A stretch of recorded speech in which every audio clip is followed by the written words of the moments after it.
Okay, hello, नमस्ते, सत श्री अकाल। तो आप सभी ने मेरा अगर पहले वाला लेक्चर देखा है जो हमने जस्ट अभी चैप्टर 1 कंप्लीट किया, बेसिक मैथमेटिक्स, इसी के लेवल 2 की तरफ अब हम चलते हैं, डिफरेंशिएशन। अब डिफरेंशिएशन होता क्या है? जो लोग इसको पहली बार सुन रहे होंगे तो सोच रहे होंगे पता नहीं क्या चीज़ होती है ये, कि अब तक कोई नई चीज़ हो। तो हाँ, ये 10th तक से बहुत डिफरेंट ही चीज़ है। जब मैंने भी सुनी थी पहली बार ये डिफरेंशिएशन, इंटीग्रेशन, ऐसी चीज़, ऐसे नाम, तो ये सुन के आदमी सोचता है कि ये कोई नई चीज़ होगी, और ये वाकई में बहुत नई चीज़ है। ये समझ भी नहीं आती जल्दी से। तो मैं ट्राई करता हूँ कि समझाने का, क्योंकि 11th की फिज़िक्स में डिफरेंशिएशन और इंटीग्रेशन बहुत ज़्यादा काम आता है, 11th की फिज़िक्स में खासकर, क्योंकि 12th में तो हम वैसे ही मैथ्स में चैप्टर पढ़ते हैं, तो इस वजह से हमें थोड़ा बहुत पता चलने लगता है। और 11th में भी हम मतलब 2-4 क्वेश्चन कैसे भी करते हैं तो वो समझ में आने लगता है कि डिफरेंशिएशन कैसे करते हैं। तो उसी डिफरेंस या फिर वो चीज़ ना हो कि हमसे सॉल्व ना हो क्वेश्चन 11th की फिज़िक्स का, तो इसीलिए एक बार देख लेते डिफरेंशिएशन होता क्या है और कैसे कैसे उसमें आगे बढ़ते हैं हम। ठीक है, तो इस लेक्चर को यहीं स्टार्ट करते हैं। ये अभी तक जो था वो इंट्रोडक्शन पार्ट था। अब लेक्चर स्टार्ट होगा, तो लेट्स स्टार्ट। मेरा सबसे पहला वाला क्वेश्चन होगा, या फिर किसी का भी क्वेश्चन होगा सबसे पहला, कुछ भी चीज़ पढ़ते वक्त, कि व्हाट इज़ इट। मैं कोई सा भी नाम लूँगा, वो डिफरेंशिएशन, इंटीग्रेशन, कंडक्शन, मतलब अगर कोई सा भी नाम कोई भी लेगा या फिर कुछ भी पढ़ाएगा तो सबसे पहले वो बताएगा तो कि ये होता क्या है। तो मैं भी सबसे पहले वही बताऊँगा कि डिफरेंशिएशन होता क्या है, व्हाट इज़ डिफरेंशिएशन। तो ये जो चीज़ है ना, डिफरेंशिएशन का मतलब है हम किसी भी एक बड़े से प्रॉब्लम को जब हम छोटे छोटे छोटे छोटे पीसेस में तोड़ के जब हम उसको डिस्कस करते हैं, जैसे कोई सा भी एक बड़ा प्रॉब्लम हो, जैसे तुमने कहावतें भी सुनी होगी कि किसी भी बड़ी चीज़ को सॉल्व करने से पहले उसके छोटे छोटे से इंडिविजुअल पार्ट्स को सॉल्व करना चाहिए। जैसे हम कौन सा सिस्टम है हमारा, कॉन्स्टिट्यूशनल सिस्टम है, ये डेमोक्रेटिक सिस्टम है हमारा जो इंडिया का है। तो डेमोक्रेसी में क्या है, बड़े लेवल पे सुधार करने के लिए हम अब छोटे छोटे ग्रामीण लेवल पे भी सुधार करना शुरू कर रहे हैं, ताकि जब छोटे छोटे लेवल पे सुधार होगा तो वो छोटे छोटे लेवल पे सुधार होते होते खुद ही वो बड़े लेवल पे सुधार हो जाएगा कॉन्सेप्ट पे। बट असल में ये डिफरेंशिएशन है क्या, मैथमेटिकल या फिर रियलिटी में? तो ये जो वर्ड है डिफरेंशिएशन, इसमें हमें एक वर्ड दिख रहा है क्या, डिफरेंट या डिफरेंशिएट। तो इसका मतलब क्या होता है, अलग अलग करना या फिर डिफरेंस। ये आया है मेन वर्ड डिफरेंस से, और प्रिसाइजली देखें तो डिवीज़न, और ढंग से सोचे तो ब्रेकिंग। मतलब ये जो बड़ी चीज़ है उसका डिवीज़न, मतलब और छोटे छोटे पार्ट में तोड़ने से होता है। मतलब किसी बड़ी चीज़ को हम जब इसके सबसे छोटे वाले पार्ट पे हम स्टडी करते हैं, ताकि इस पूरे बड़ी चीज़ के बारे में हम इसके प्रॉपर्टीज़ वगैरह फाइंड कर पाए, तो इसीलिए डिफरेंशिएशन काम आता है। मतलब किसी बड़ी बॉडी जिसको हम एक साथ स्टडी नहीं कर पाते हैं, उसकी प्रॉपर्टी को एज अ होल स्टडी नहीं कर पाते हैं, इसी वजह से हम उसको छोटे छोटे डिस्क्रीट पार्ट्स में डिस्ट्रीब्यूट करके फिर स्टडी करते हैं, जो कि हमारी स्टडी को एक बेहतर अप्रोच में बदलता है और अच्छा भी बनाता है, और एक प्रिसाइजली सटीक आंसर हमारे को लाता है। तो इसीलिए डिफरेंशिएशन यूज़ किया जाता है। ये तो हो गया एज अ होल कि डिफरेंशिएशन होता क्या है। बट ज़्यादातर जो डिफरेंशिएशन निकाला जाता है ये किसी यूनिफॉर्म बॉडी के लिए नहीं निकाला जाता। यूनिफॉर्म इन द सेंस कि जैसे कोई भी चीज़ है बराबर, यूनिफॉर्म या सिमेट्रिकल मैं कहूँ, जैसे कोई भी एक स्केल है, सिर्फ एक ही मेटल का बना हुआ है। जैसे अगर प्लास्टिक का है तो सिर्फ प्लास्टिक का ही बना हुआ है, इसका इस साइड भी उतनी ही थिकनेस है, इस साइड भी उतनी ही थिकनेस है, मतलब टोटली जो ये बना हुआ है ये एक uniform material, uniform size, uniform shape, uniform weight distributed है इस पूरे सरफेस पे, तो इसीलिए इसे यूनिफॉर्म कहेंगे। और नॉन यूनिफॉर्म क्या होगा, नॉन यूनिफॉर्म मतलब कोई भी चीज़ है, जैसे हमारे घर की बोतल ही ले लो, बोतल के ढक्कन का वेट ज़्यादा होता है कंपेयर देन पूरी बोतल।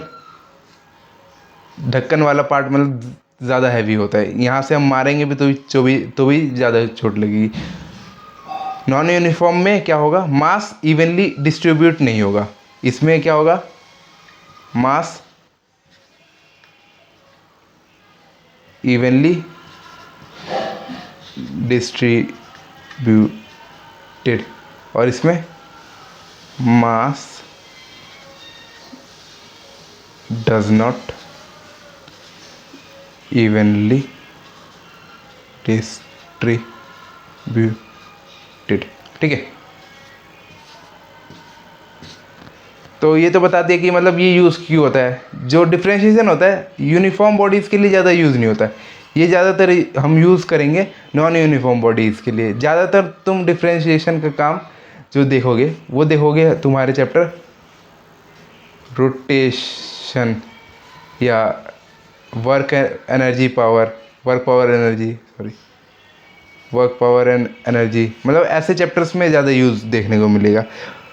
वैसे होगा तो सभी चैप्टर में यूज़ हो जाएगा, बट सबसे ज़्यादा इन सब चैप्टर में देखने को मिलेगा। हमें अगले ही काइनेमेटिक चैप्टर में इसकी स्टार्टिंग देखने को मिल जाएगी। ओके, तो ये तो हो गई हमारी फिज़िक्स की बात कि फिज़िक्स में जहाँ पे भी आएगा, फिज़िक्स में जहाँ पे भी आएगा तो नॉन यूनिफॉर्म जो बॉडी होगी उसके लिए डिफ्रेंशिएशन या फिर इंटीग्रेशन, उसके लिए डिफ्रेंशिएशन या फिर इंटीग्रेशन लगाएंगे। इंटीग्रेशन हमारा नेक्स्ट लेक्चर होगा, तो अभी इसे मिटा देते हैं। ये तो हो गया फिजिक्स की बात कि नॉन यूनिफॉर्म के लिए डिफ्रेंशिएशन हम लगाएं। अब मैथमेटिकल अगर मैं देखूँ इसको कि डिफ्रेंशिएशन क्या क्या चीज़ें देता है, क्या बताता है हमें।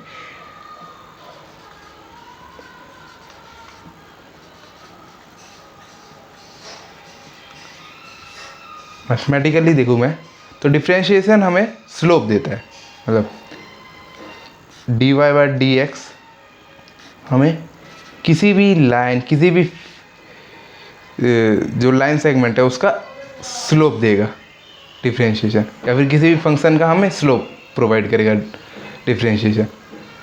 हम ब्रॉडली यूज़ करते डिफ्रेंशिएशन का स्लोप फाइंडिंग के लिए। कई सारे क्वेश्चन आएंगे जिसमें हमें स्लोप फाइंडिंग करना होगा, मैथ में भी और फिजिक्स में भी।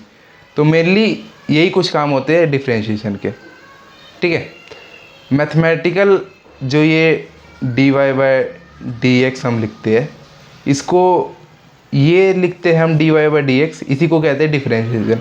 अब ये dy बाई डी एक्स हम क्या लिखते हैं कि y में कितना चेंज हो रहा है x के रिस्पेक्ट में, जैसे जैसे x बढ़ रहा है घट रहा है उसके रिस्पेक्ट में y में कैसे कैसे चेंज हो रहा है, वो चीज़ हम ये dy बाई डी एक्स हमें बताता है। और ये dy बाई डी एक्स लिखा हुआ है, इसका मतलब ये छोटे चेंज को डिनोट कर रहा है। मतलब जब हम किसी एक बड़ी बॉडी में के पार्ट को एक छोटे से सेगमेंट के लिए हम स्टडी कर रहे हैं, तो इस सेगमेंट में जो dy है वो कैसे कैसे चेंज हो रहा है विथ रिस्पेक्ट टू dx, ये बताता है हमें dy बाई डी एक्स।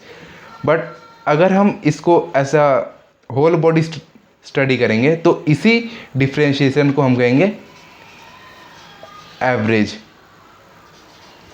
मतलब जब छोटे पार्ट के लिए स्टडी करेंगे तो डिफ्रेंशिएशन बन जाएगा, और यही जब हम बड़े पार्ट के लिए स्टडी करने लगेंगे तो ये एवरेज बन के आएगा। ये हो गया हमारा मैथमेटिकल पार्ट। तो मैं लिख क्या सकता हूँ कि change in y with respect to x, इसको मैं क्या लिख सकता हूँ, delta y by delta x is equal to dy by D X. ये डेल्टा y और डेल्टा x ये एज अ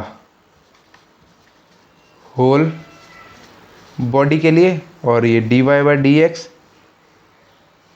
एक पार्ट ऑफ बॉडी के लिए, पार्ट ऑफ बॉडी के लिए मतलब जब डेल्टा हम लगाएंगे किसी के आगे या फिर y1 माइनस y2 करूँगा या x1 माइनस x2 करूँगा, यही होता है डेल्टा y और डेल्टा x, ठीक है।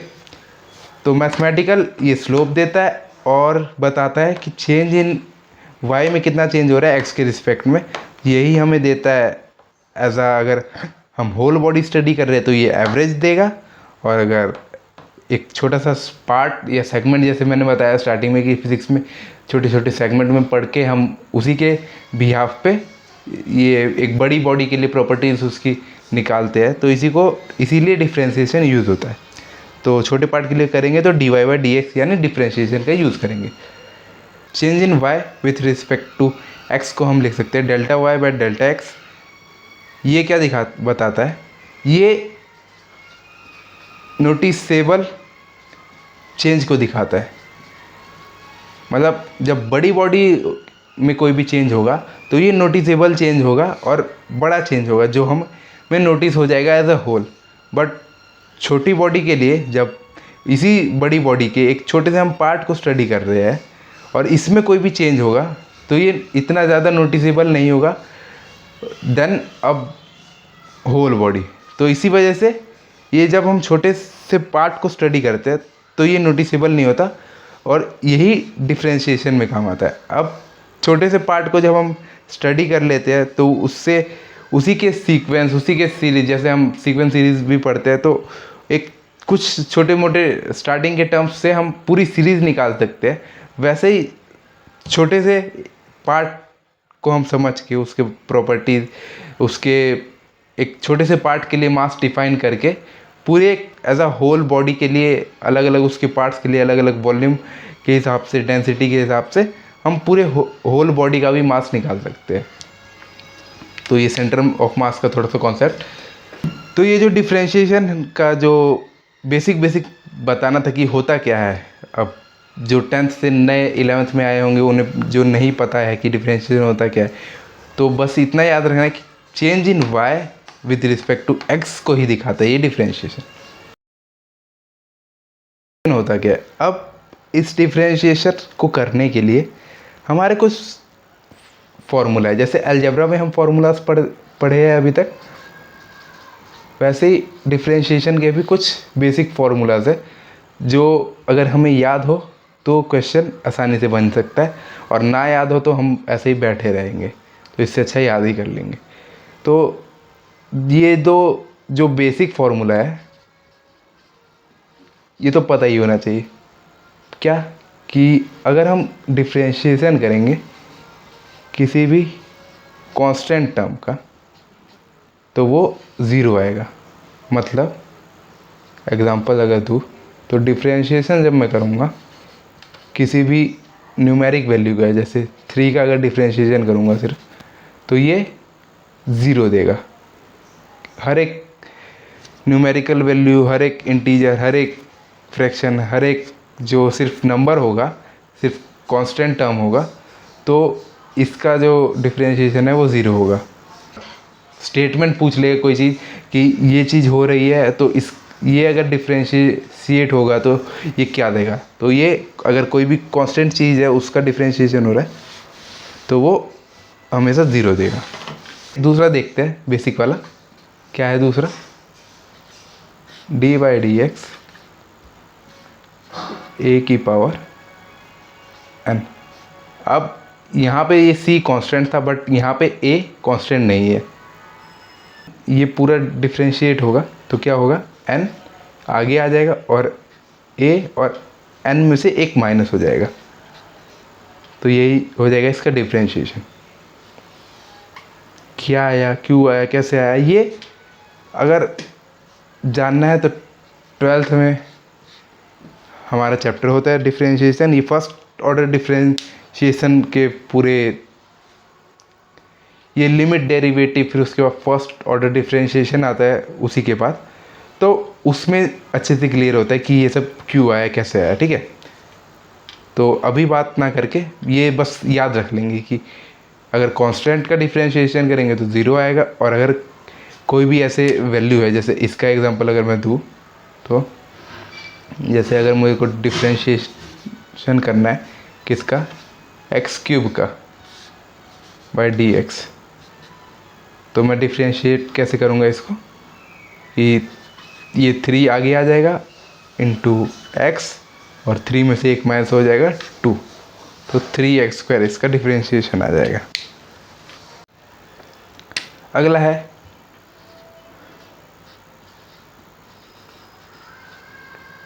Trigonometric formulas.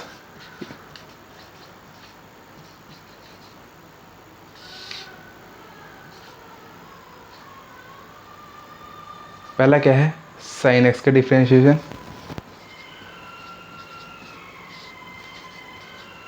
तो ये होता है cos x। दूसरा है cos x का डिफरेंशिएशन, ये होता है माइनस साइन x। पहले मैं लिख ही देता हूँ, फिर उसके बाद बताता हूँ। तो ट्रिग्नोमेट्रिक फार्मूला ऑफ डिफरेंशिएशन यही 6 होते हैं, 6 हमारे रेशियोज होते हैं, इसलिए 6 फार्मूला। जैसे डी साइन, अगर डिफरेंशिएशन हमें साइन x का करना है तो ये cos x के बराबर होता है। अगर डिफरेंशिएशन cos x का करना है तो ये माइनस साइन x के बराबर होता है। अगर tan x का डिफरेंशिएशन करना है तो ये sec² x के बराबर होता है। cos x का डिफरेंशिएशन करना है तो minus cosec x into cot x के बराबर होता है। sec x का डिफरेंशिएशन करना है तो sec x into tan x होता है, और cot x का डिफरेंशिएशन करना है तो माइनस cos² x होता है। तो ये हो गया हमारा ट्रिग्नोमेट्रिक फार्मूलाज। अब बढ़ते हैं नेक्स्ट की ओर। अब बढ़ते हैं कुछ लोगरिथमिक और एक्सपोनेंशियल फार्मूलाज की तरफ। अभी मैं जो भी बोल रहा हूँ लोगरिथमिक, एक्सपोनेंशियल, तो ये सब समझ नहीं आ रहा हो, समझ आ जाएगा जैसे जैसे तुम मैथ भी पढ़ोगे, और जैसे जैसे तुम्हारी 11th-12th बीतती जाएगी वैसे वैसे तुम्हें लॉग, एक्सपोनेंशियल, ग्राफ वगैरह हर चीज़ तुम्हें समझ आएगी। तो अब चलते हैं हम लोगरिथमिक या फिर एक्सपोनेंशियल फार्मूलाज पे। तो पहला है dy/dx a⁴x। ये क्या है, a⁴x into ln a, natural log a। तो ये बेसिक फार्मूला है एक्सपोनेंशियल और लोगरिथमिक के। d/dx a⁴x, तो इसका डिफरेंशिएशन होगा a⁴x इंटू ln a, मतलब natural log a। d/dx log base a x का होगा 1/x into natural log a, और d/dx e⁴x, तो ये यही रहता है, चेंज नहीं होता कुछ भी। d/dx ln x का डिफरेंशिएशन होगा 1/x। तो ये कुछ थे बेसिक फार्मूलाज जो कि हमें याद होने चाहिए। मैं एक और इसमें बीच में ऐड कर दूंगा, इनवर्स ट्रिगो के, क्योंकि ये इनवर्स ट्रिगो देखो तुम्हें अभी 11th में भी ज़्यादातर काम बिल्कुल भी नहीं आएगा, बहुत कम ही चांस है कि तुम्हें देखने को भी मिले। तो 11th में ये दिखता ही नहीं है, और 12th में जब दिखता है तो तुम सब कर ही लेते हो, जेई वाले सारे, या फिर 12th में जिनके पास मैथ है वो कर ही लेते हैं, क्योंकि 2nd या 3rd चैप्टर ही है इनवर्स ट्रिगो, तो उसमें आ ही जाता है। तो इसी वजह से मैं PDF में डाल दूँगा। तो अब चलते हैं नेक्स्ट टॉपिक की तरफ। ठीक है, तो फार्मूलाज हमने कर लिया। अब इसके बाद है हमारा मेथड्स ऑफ डिफरेंशिएशन, कि चलो हमने ये जान लिया डिफरेंशिएशन होता क्या है, हमने ये जान लिया कि इसके फार्मूलेज कौन कौन से, जैसे अलजेब्रा में हमें सबसे पहले फार्मूले करवाए जाते थे, फिर अलग अलग टाइप के क्वेश्चन में हमें पहचानना होता था कि कौन सा फार्मूला कब लग रहा है। ऐसे ही अब चलते हैं डिफरेंशिएशन की। चलो हमने जान ली डिफरेंशिएशन होता क्या है, बट अब चलते हैं कि डिफरेंशिएशन करना कैसे है। तो मेथड्स ऑफ डिफरेंशिएशन मतलब कैसे कैसे हम डिफरेंशिएट करेंगे। तो सबसे पहला मेथड होगा डिफरेंशिएशन करने का फॉर्मूला मेथड।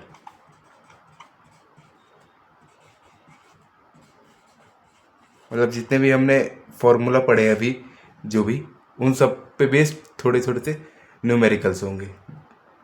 अभी फॉर्मूला मेथड में मैं अभी एग्जांपल ऐसे दे रहा हूँ, जैसे कि मान लो डिफरेंशिएशन मुझे करना हो 8 का, तो ये क्या होगा 0, क्योंकि 8 क्या है, एक कांस्टेंट नंबर है। जैसे अगर मेरे पास कोई इक्वेशन आ जाए y इज इक्वल टू 3 और इसका मुझे डिफरेंशिएशन करना है, तो ये एक फंक्शन है y इज इक्वल टू 3। अब फंक्शन वगैरह जो मैं बोल रहा हूँ वो हम 12th में ज़्यादा अच्छे से समझेंगे, क्योंकि 12th में हमें फंक्शन वगैरह पढ़ाया जाता है, और 11th में सेट बट हम पढ़ते हैं, तो मतलब थोड़ा बहुत हमें आदत पड़ जाती है 12th तक। तो y एक मेरा फंक्शन है जिसकी वैल्यू 3 है। इसका मैं जब डिफ्रेंशिएट करूँगा तो ये डिफ्रेंशिएशन क्या देगा, differentiation of y with respect to x। इसे मैं क्या लिख सकता हूँ, differentiation of 3 with respect to x is equal to 0, क्योंकि 3 जो है वो एक कांस्टेंट है। अब एग्जांपल, ये तो चलो पहला, ये दूसरा एक और एग्जांपल लेके देखता हूँ। इसमें let y is equal to मेरा कोई ये है 7x। अब ये क्या है, y एक डिपेंडेंट वेरिएबल है जो x पे डिपेंड कर रहा है, तो जैसे जैसे x बढ़ेगा वैसे वैसे y भी बढ़ेगा। अब आगे जाके हमें पता चलेगा कि ये एक लाइन को डिनोट कर रहा है ये इक्वेशन, तो इसका डिफरेंशिएट जब करेंगे dy बाय dx, तो ये क्या देगा, dy की वैल्यू क्या है 7x डिवाइड बाय dx। इसका डिफरेंशिएशन करेंगे तो अकॉर्डिंग टू द जो हमारा सबसे बेसिक वाला फॉर्मूला था, दूसरा वाला क्या था, D by D X into A X is equal to A N. तो एन आगे जा रहा था और ए एन माइनस 1 हो रहा था, कि ये ए की जगह पे ना यहाँ पे एक्स कर लो। मैंने वो कुछ ज़्यादा ही जनरल कर दिया था, फिर उसके बाद वो मुझे लगा कि कन्फ्यूज़न होगी, तो इसे एक्स ही कर लो आप, कि डी एक्स की power N is equal to X. तो ये वाला फॉर्मूला हम यूज़ करेंगे। जैसे यहाँ 7x है, तो ये जो इसका कांस्टेंट टर्म है ये ऐसे ही रहेगा यहाँ पे इसके साथ, और जो x है x की पावर यहाँ पे 1 है, तो 1 मल्टीप्लाई हो जाएगा, और जब x मल्टीप्लाई होगा अब यहाँ पे, तो 1 पावर जो है वो माइनस हो जाएगी एक और 1, तो ये x की पावर 0 हो जाएगी। तो x की पावर 0 का मतलब 1 ही होता है, तो ये 7 ही आएगा पूरा। तो ये हो गया कुछ फॉर्मूला मेथड। एक और करवा देता हूँ इसी वाले फॉर्मूले पे।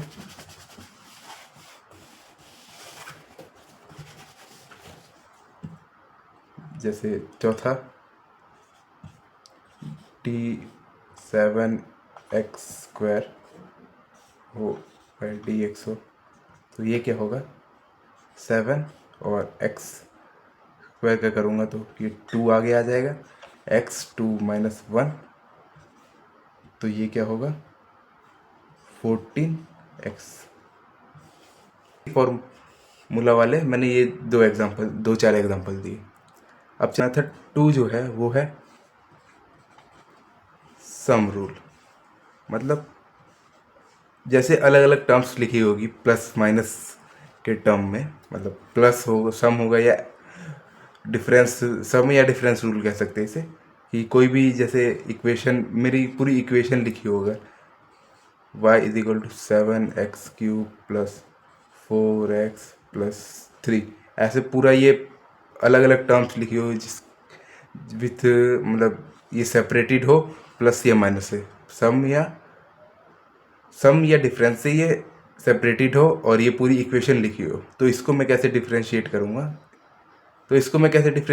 करूँगा, जैसे हर एक टर्म्स को इंडिविजुअली डिफरेंशिएट करके करूँगा। जैसे ये एक अलग टर्म है तो इसको अलग से पहले डिफरेंशिएट करूँगा, फिर इसको डिफरेंशिएट करूँगा, फिर इसको डिफरेंशिएट करूँगा। मतलब मैं क्या कहना चाहता हूँ, जो डिफरेंशिएशन है वो सम में टूट जाता है,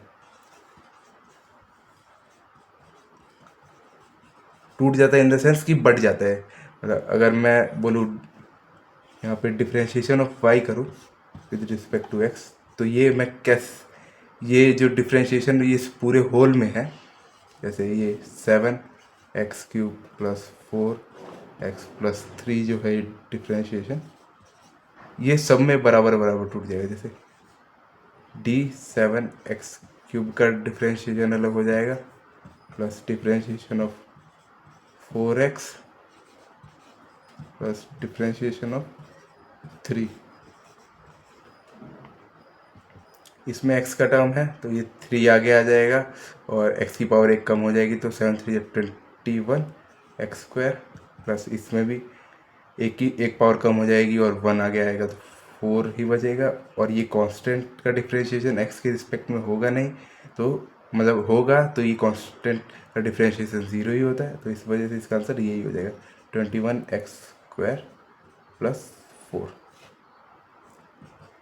एग्जाम्पल 2, अगर मेरा y की वैल्यू है 6x³ plus 4x² plus 3x plus 5, अगर ये मेरा है तो इसको कैसे करूँगा मैं डिफ्रेंशिएशन, वैसे ही dy/dx।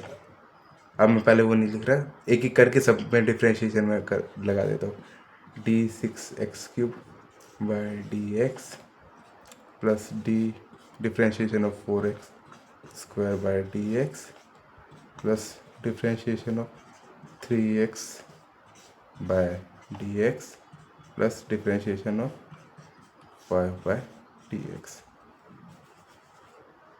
तो जब इसका डिफ्रेंशिएशन करूँगा ये 3 आगे आ जाएगा, इसकी पावर 2 हो जाएगी, तो 6 3 जा 18x², ये 2 आगे आ जाएगा और इसकी पावर 1 हो जाएगी, 4 2 जा 8x, फिर ये 1 आगे आ जाएगा और इसकी पावर 0 हो जाएगी तो 3, और ये पूरा 0 ही हो जाएगा। तो ये फाइनल आंसर में क्या है 18x² प्लस 8x प्लस 3, ये मेरा डिफ्रेंशिएशन का आंसर आया। तो सम रूल में मेरे को क्या याद रखना है कि डिफ्रेंशिएशन बढ़ जाता है अलग अलग टर्म्स में, मतलब सभी टर्म्स में आपस में बढ़ जाएगा डिफ्रेंशिएशन, यही है सम रूल में। तीसरे चलते हैं अपन प्रोडक्ट रूल में।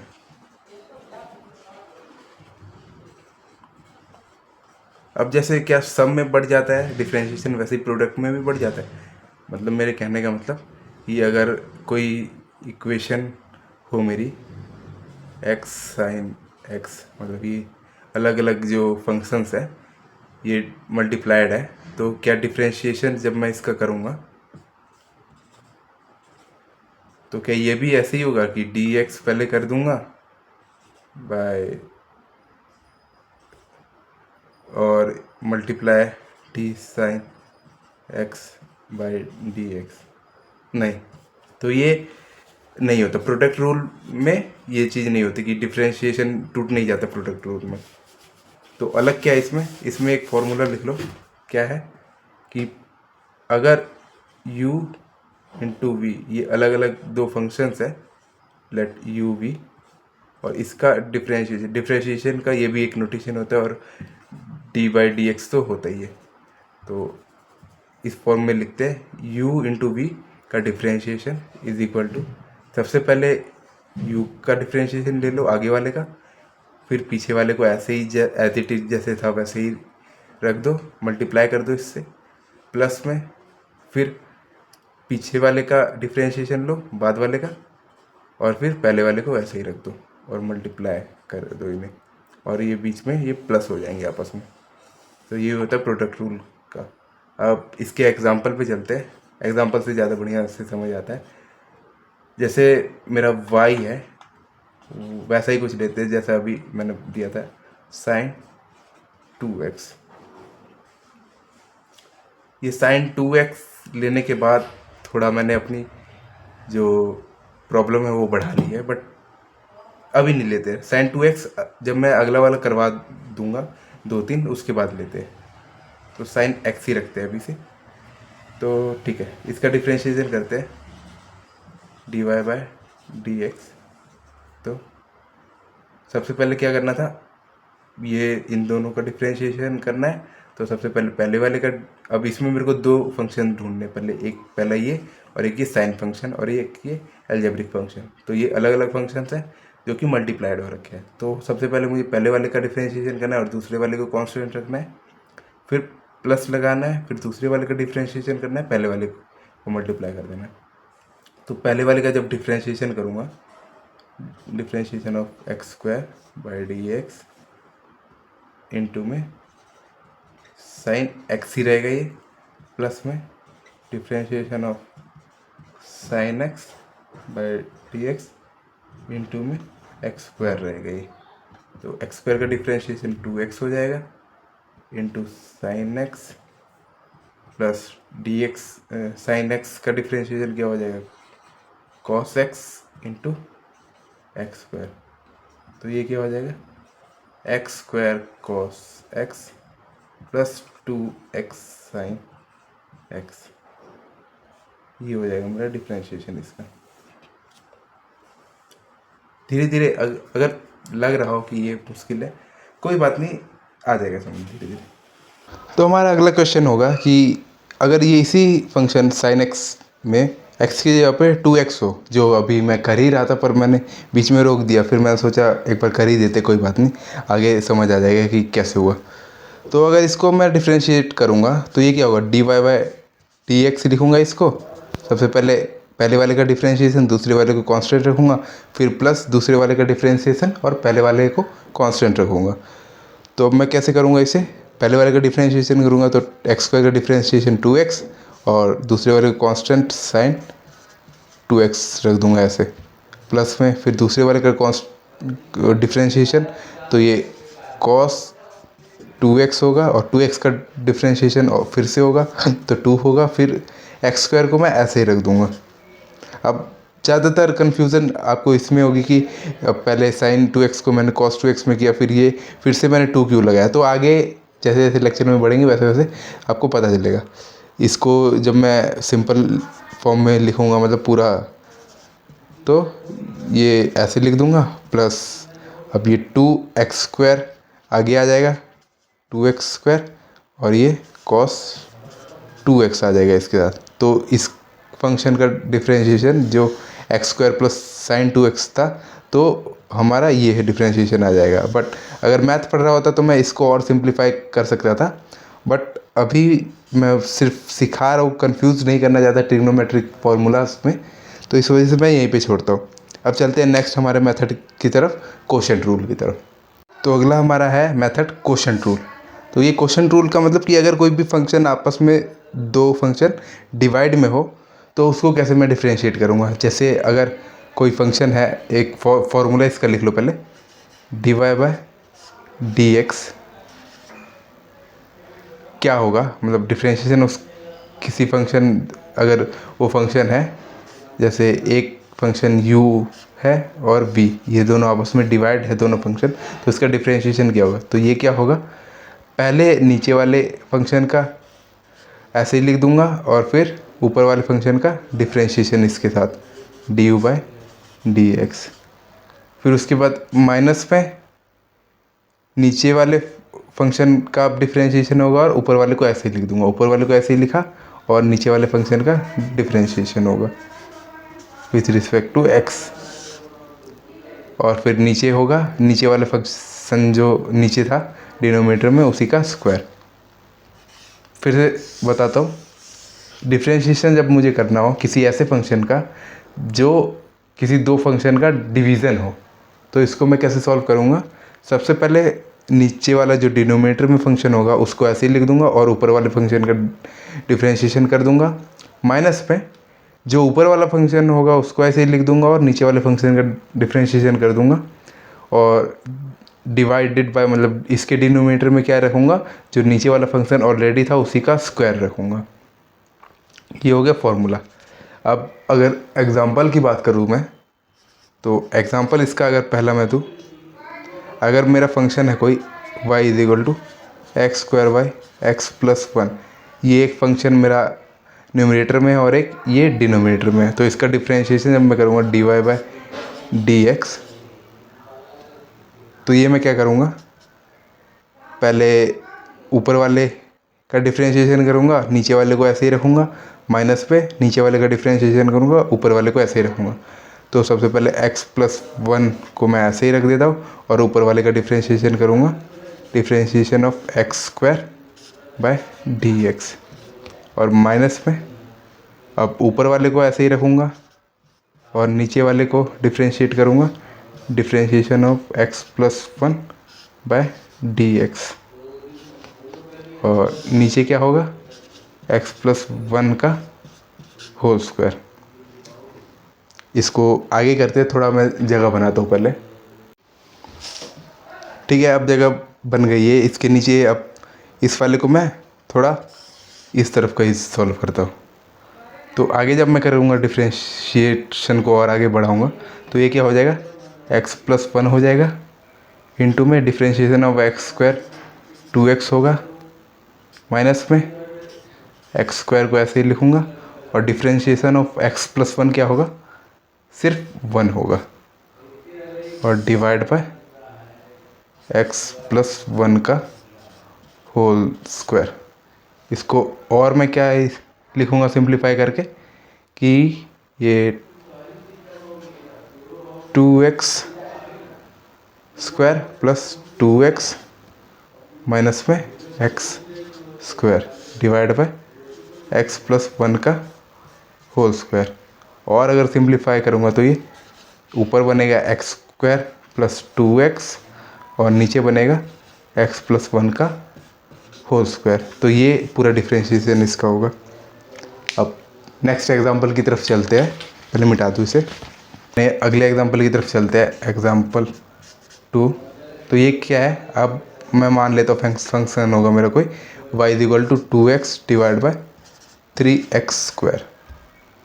ये हम अगर सिंप्लीफाई में करना चाहो तो इसको अलग से सिंप्लीफाई भी कर सकता हूँ। ये x से नीचे वाला x एक कट जाएगा और 2/3x हो जाएगा।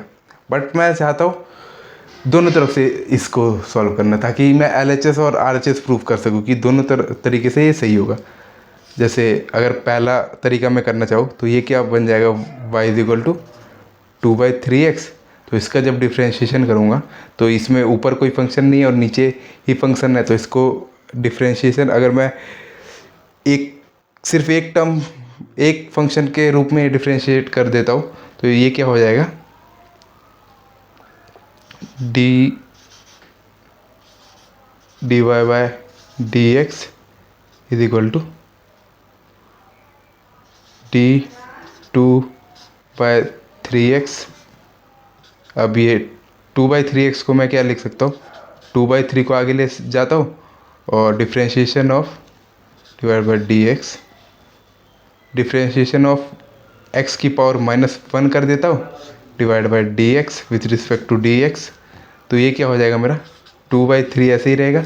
अब ये क्या होता था कि पावर इसकी आगे आ जाती थी, -1 आगे आ गया, और फिर इसका जो x⁻−1 है तो ये एक और बार 1 माइनस हो जाएगा, तो x⁻−2 हो गया।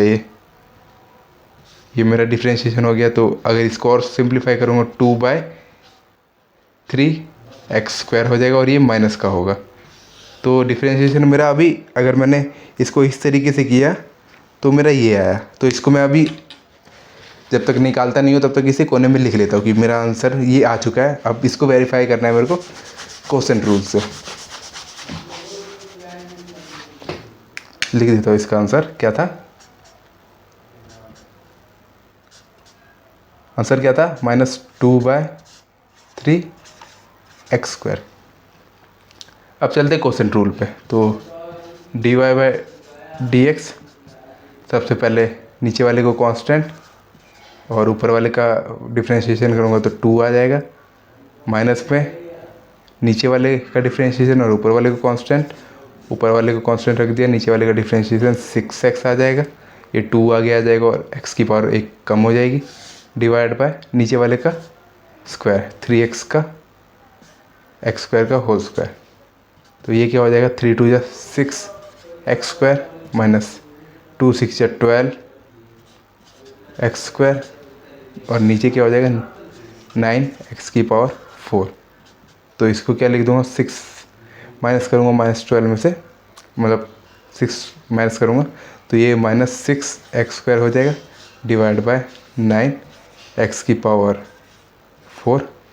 x⁻2 से ये 2 कटेगी, 2 तो x⁻2 नीचे बचेगा और ये 3 × 2 = 6, 3 × 3 = 9, तो -2/3x²। यहाँ पे भी मेरा यही आंसर आया जो यहाँ आया था, तो ये वेरीफाई हो गया एक तरीके से। अब 5वें की तरफ चलते हैं जो कि है चेन रूल। मतलब हम जब डिफ्रेंशिएट करेंगे ना, तो एक फंक्शन के अंदर अगर कोई कंपोजिट फंक्शन आ रहा है तो उस अंदर वाले पहले बाहर वाले फंक्शन को डिफ्रेंशिएट करेंगे, फिर उसके अंदर वाले को, फिर उसके अंदर और फंक्शन है तो उसको भी मैं अंदर ही अंदर डिफ्रेंशिएट करता रहूँगा।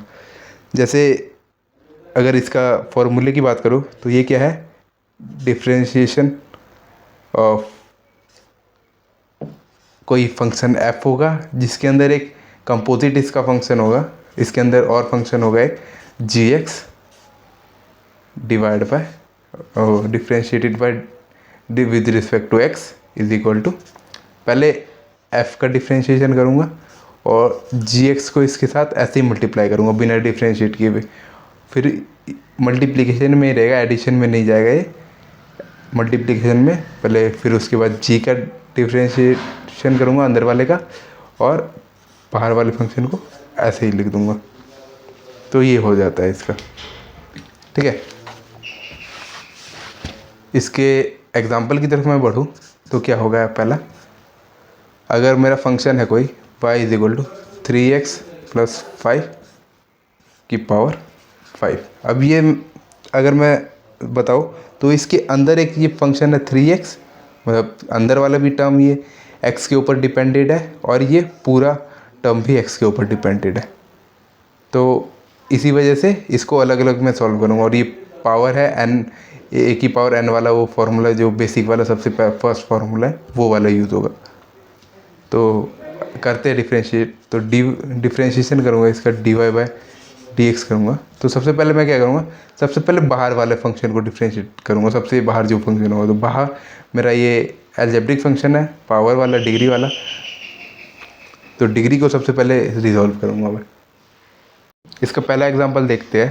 पहला, अगर मेरा फंक्शन है वो क्या है 3x + 5 की होल पावर 5, तो इसका जब मैं डिफ्रेंशिएशन करूँगा dy/dx, तो ये क्या होगा, सबसे पहले बाहर वाले फंक्शन का डिफ्रेंशिएशन होगा, तो ये पावर 5 आगे मल्टीप्लाई हो जाएगी और पावर 5 में से एक कम हो जाएगा, 3x + 5 में से एक कम हो जाएगा 4। फिर उसके बाद ये जो अंदर वाला फंक्शन है 3x, इसको डिफ्रेंशिएट करूँगा तो ये 3 हो जाएगा। फिर इसको ढंग से लिखूँगा तो 15, 3x + 5 की होल पावर 4, ये मेरा आंसर हो जाएगा। अब चलते हैं हम अगले क्वेश्चन की तरफ जो इसी से बेस्ड होगा। मैं हर एक जो टाइप है उसके दो क्वेश्चन ले रहा हूँ ताकि थोड़ा बहुत समझ आ जाए, एक थोड़ा सा इजी और एक उससे थोड़ा सा ज़्यादा टफ, जिसमें या तो हमें फार्मूला याद रखने की ज़रूरत होगी या फिर कुछ और करने की ज़रूरत होगी। तो अब अगला बढ़ते हैं जो एग्जाम्पल 2 होगा। तो एग्जाम्पल 2 में मेरा फंक्शन है वो क्या है e⁻x। इसका जब मैं डिफ्रेंशिएशन करूँगा तो इसके लिए सबसे पहले मुझे e⁻x² लेता हूँ, x में e⁻x²। तो इसका जब डिफ्रेंशिएशन करूँगा तो क्या होगा, सबसे पहले तो मेरे को अगर कोई भी x है तो उसका डिफ्रेंशिएशन मुझे पता होगा। तो क्या होगा, अगर e⁻x का डिफ्रेंशिएशन करता हूँ तो ये कांस्टेंट रहता है, वही रहता है। तो e⁻x का डिफ्रेंशिएशन मतलब x² है यहाँ पे, तो e⁻x² ही होगा और इसी में मल्टीप्लाई हो जाएगा मेरा x² का डिफ्रेंशिएशन, अगला जो इसके अंदर एक कंपोजिट फंक्शन है। तो x² का डिफ्रेंशिएशन हो जाएगा 2x। इसको मैं आगे लिख दूंगा 2x को अब, तो 2x इंटू में e⁻x², ये हो जाएगा मेरा इसका डिफ्रेंशिएशन। इसके लिए फॉर्मूला पता होना चाहिए था, याद होना चाहिए था। अब चलते हैं हमारे अगले और थोड़ा इम्पोर्टेंट वाला कह सकते हैं, या फिर इतना इम्पोर्टेंट अभी के लिए तो नहीं, जो स्टार्टिंग में कुछ चैप्टर पढ़ेंगे, बट बाद में जब हम वर्क एनर्जी पावर ये सब पढ़ते हैं तो उस चैप्टर में ये वाला डिफ्रेंशिएशन हमारे लिए काम आता है। तो अगला तो अगला है हमारा पार्शियल डिफ्रेंशिएशन। अब इस डिफ्रेंशिएशन इसमें होता क्या है कि जो फंक्शंस है, जैसे अभी तक लिख रहे थे y = x² या फिर y = 5x, y = 3x, मतलब ऐसे फंक्शंस लिख रहे थे जो x का फंक्शन होगा तो y में टूट जाएगा, मतलब उसके इक्वल टू में पूरा y का फंक्शन आ जाएगा। अगर y का फंक्शन होगा तो x के टर्म्स आ जाएंगे सारे सारे। बट इसमें ऐसा नहीं होता, इसमें अगर मैं तोड़ूंगा तो जो फंक्शन होगा ना वो थोड़ा ऑड ऑड टाइप से टूटेगा, मतलब या तो रूट आ जाएगा, तो उससे हमारी कैलकुलेशन ही बढ़ेगी और कुछ फ़ायदा होगा नहीं। तो इस वजह से इसको डिफ्रेंशिएट जब हम करते हैं तो हम पूरे को डिफ्रेंशिएट कर देते हैं, और बस जिसके रिस्पेक्ट में हम डिफ्रेंशिएशन नहीं करते हैं उसके साथ वो टर्म लिख देते हैं कि dy बाई डी एक्स या जो भी हो।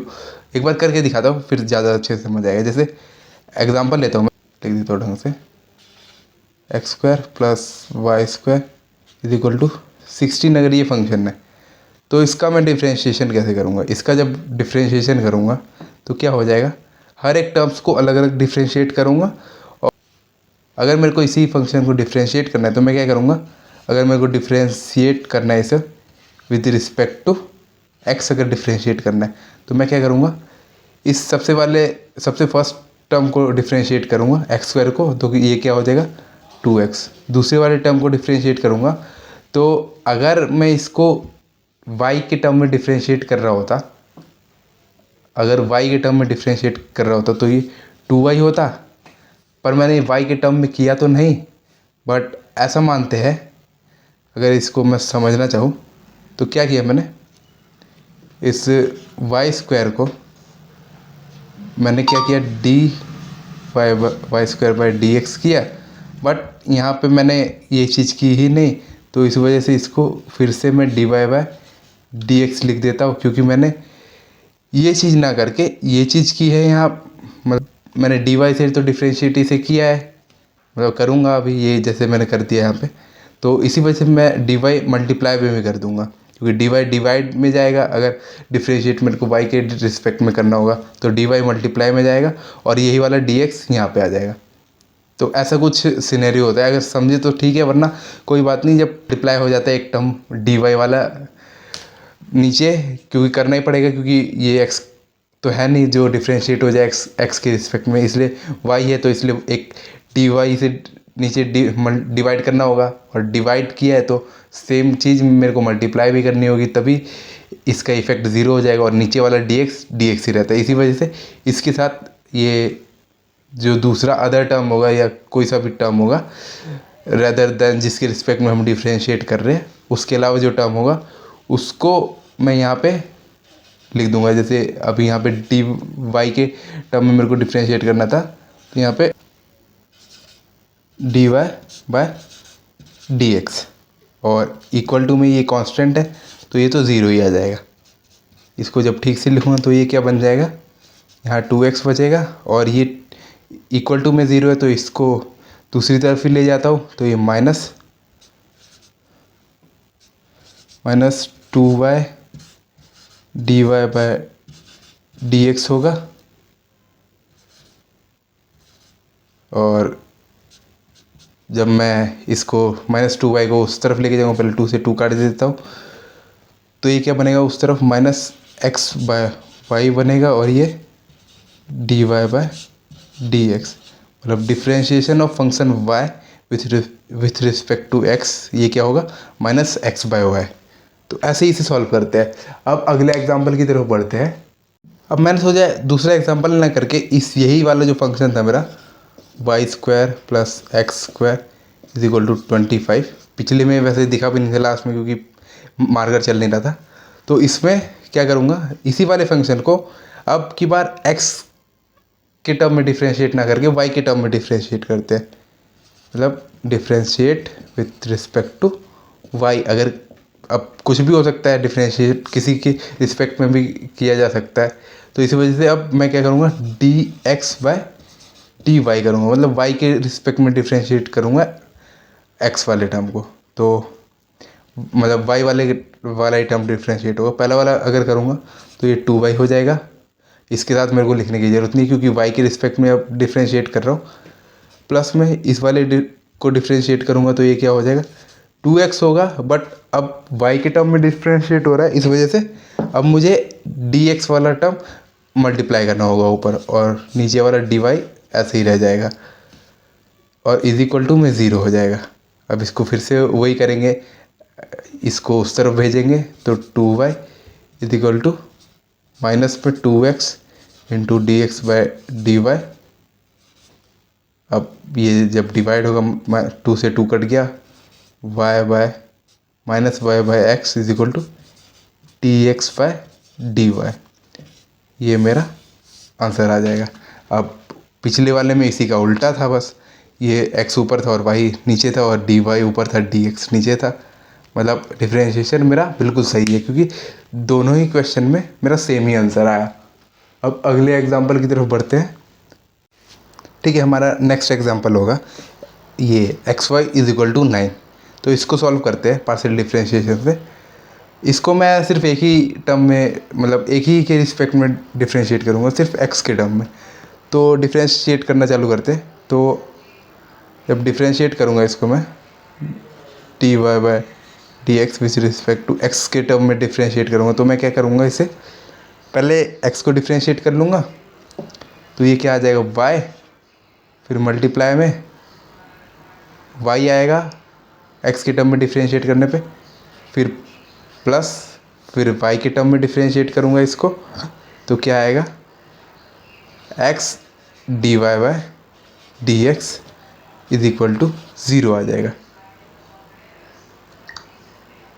और इसको जब मैं सॉल्व करूँगा तो ये क्या होगा, ये एक उस तरफ चला जाएगा, y is equal to minus x d Y by D x होगा, माइनस एक्स यहाँ जाके डिवाइड हो जाएगा, minus y by x is equal to d Y by D x हो जाएगा। ये मेरा सॉल्यूशन हो जाएगा। ठीक है, अब सातवें की तरफ चलते हैं। पर सातवां करवाने से पहले मैं पहले बता दूं कि अब जो मेन हमारे काम आते हैं ना फिज़िक्स में, ये 6 टाइप ही आते हैं ज़्यादातर। अगला जो मैं 7वां 8वां या 9वां करवाऊँगा तो इसमें ये ज़्यादा काम नहीं आते उतने। ये अगर मैथ वगैरह तुम पढ़ोगे 12th में तो उसमें तुम्हें फिर से पढ़ाया ही जाएगा। तो अरिथमेटिक डिफरेंशिएशन मतलब लॉग वाला होगा।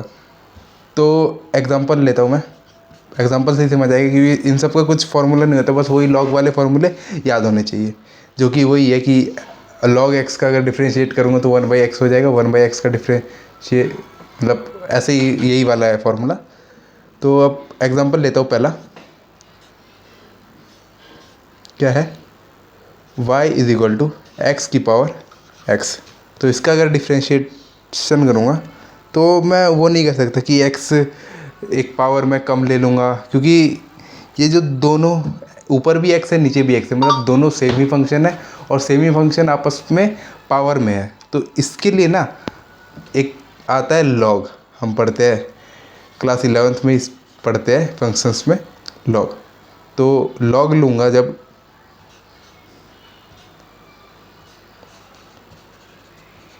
टेकिंग लॉग, तो लॉग लूँगा जब इसका तो ये हो जाएगा ln y, पूरे फंक्शन का log ln y is equal to x ln x हो जाएगा। ये पावर आगे आ जाती है और ये ln x बन जाता है। मतलब लॉग जब तुमने अगर पढ़ा होगा थोड़ा बहुत तो उसमें बताया हुआ होगा तुम्हें। फिर जब डिफरेंशिएशन करूँगा तो ये क्या हो जाएगा, 1/y into d Y by D x, जो अभी पिछला हम करके आए हैं पार्शियल डिफरेंशिएशन। तो ये y में के रिस्पेक्ट में डिफरेंशिएट नहीं हो रहा था, इसलिए ऊपर भी dy वाला एक टर्म मल्टीप्लाई किया मैंने, और ये इस तरफ RHS में डिफरेंशिएट करूँगा तो ये क्या हो जाएगा, अब ये वो वाला होगा प्रोडक्ट रूल। ये अलजेब्रिक फंक्शन है और ये लोगरिथमिक फंक्शन है। दोनों मल्टीप्लिकेशन में तो पहले प्रोडक्ट रूल अप्लाई होगा, मतलब पहला वाला डिफरेंशिएशन होगा दूसरा वाला रुकेगा, फिर प्लस होगा दूसरा वाला डिफरेंशिएट होगा पहला वाला रुकेगा। तो पहला वाला डिफरेंशिएट होगा तो 1 होगा और दूसरा वाला ln x, फिर प्लस दूसरा वाला डिफरेंशिएट होगा 1/x और पहला वाला x से x कट जाएगा, ये बन जाएगा ln x प्लस 1। और यहाँ पे क्या बचेगा, यहाँ पे यही रहेगा, ये y वहाँ जाके मल्टीप्लाई हो जाएगा। तो डिफरेंशिएशन dy बाई dx मेरा क्या हो जाएगा, y into ln x plus 1। ये मेरा इस फंक्शन का डिफरेंशिएशन हो जाएगा। ये वाला उतना इम्पोर्टेंट नहीं है इसका, इसलिए अब एक ही एग्जांपल रखता हूँ। अब चलते हैं नेक्स्ट पे। नेक्स्ट पे जाने से पहले इसको मैं आगे भी तोड़ सकता हूँ। क्या, इस y को मैं x की पावर x रख सकता हूँ, x की power x into ln x plus 1 कर सकता हूँ इसको। बस इतना ही, मतलब ये करते भी, अभी मैं नहीं भी बताता तो भी ठीक था, बट मैंने सोचा बता ही देता हूँ क्या करता हूँ। अगला है हमारा पैरामेट्रिक डिफरेंशिएशन।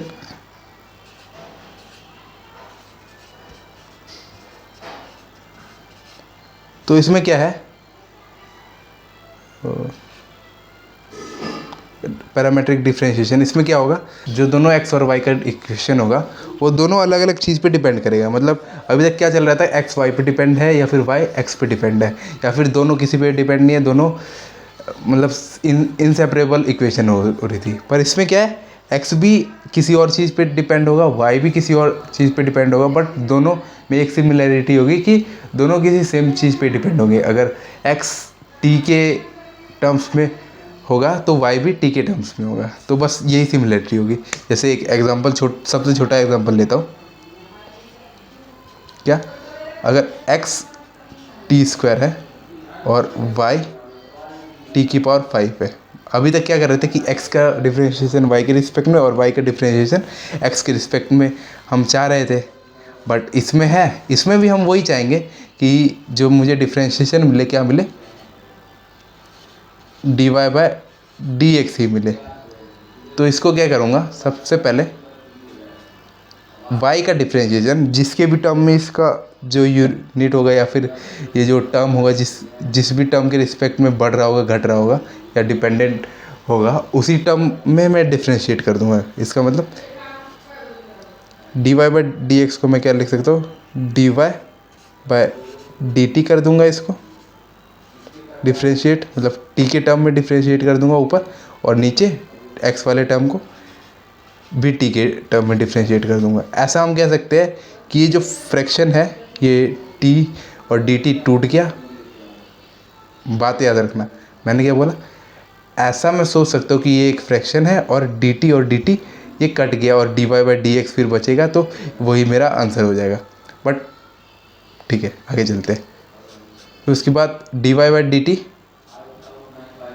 अब dy का डिफरेंशिएशन करूँगा तो 5 आगे आ जाएगा और t की पावर 5 की जगह पे ये t की पावर 4 हो जाएगा, तो 5 t की पावर 4 हो जाएगा। और नीचे क्या हो जाएगा, t स्क्वायर है तो 2 आगे आ जाएगा और एक पावर कम हो जाएगी तो 2t हो जाएगा। फिर ये एक t से एक t कटेगा तो ये 3 बचेगा, तो 5 बाय 2 t क्यूब बचेगा। ये मेरा सॉल्यूशन हो जाएगा इससे एग्जांपल का। नेक्स्ट एग्जांपल देखते हैं हम पैरामेट्रिक का ही। 2x is equal to cos t और y is equal to sine t। मुझे क्या बताना है, साइन y बाय मुझे क्या बताना है, dy बाय dx। तो सबसे पहले ऊपर मैं y का डिफरेंशिएशन करूँगा t के टर्म में और नीचे x का डिफरेंशिएशन करूँगा t के टर्म में। तो करते y का डिफरेंशिएशन t के टर्म में, ऊपर लिखूँगा dy बाय dt, नीचे लिखूँगा dx by dt। dy by dt करूँगा तो ये हो जाएगा cos t, और cos t नीचे cos t का डिफरेंशिएशन करूँगा तो ये होगा माइनस साइन t। तो cos t by sine t क्या होता है, cot t, तो ये मैं क्या लिख सकता हूँ, माइनस cot t। तो ये मेरा डिफरेंशिएशन हो जाएगा। तो मतलब ये वैसे आसानी है, उतना डिफ़िकल्ट नहीं है पैरामेट्रिक वाला। लॉगरिथमिक वाला थोड़ा बहुत कंफ्यूज कर सकता है कुछ क्वेश्चंस में, बट वो भी ठीक ही रहता है, मतलब पकड़ में आता है। फिर इसके बाद हम अगर करवाना चाहूँ मैं, पर करवाऊँगा नहीं, फर्स्ट प्रिंसिपल होता है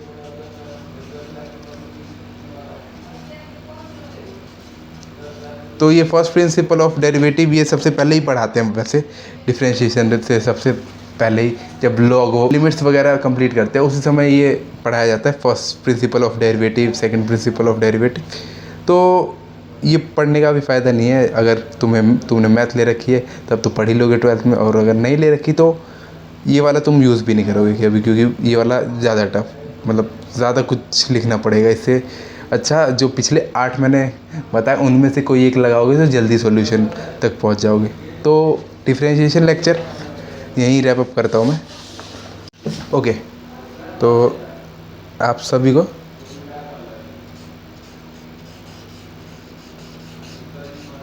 थैंक यू।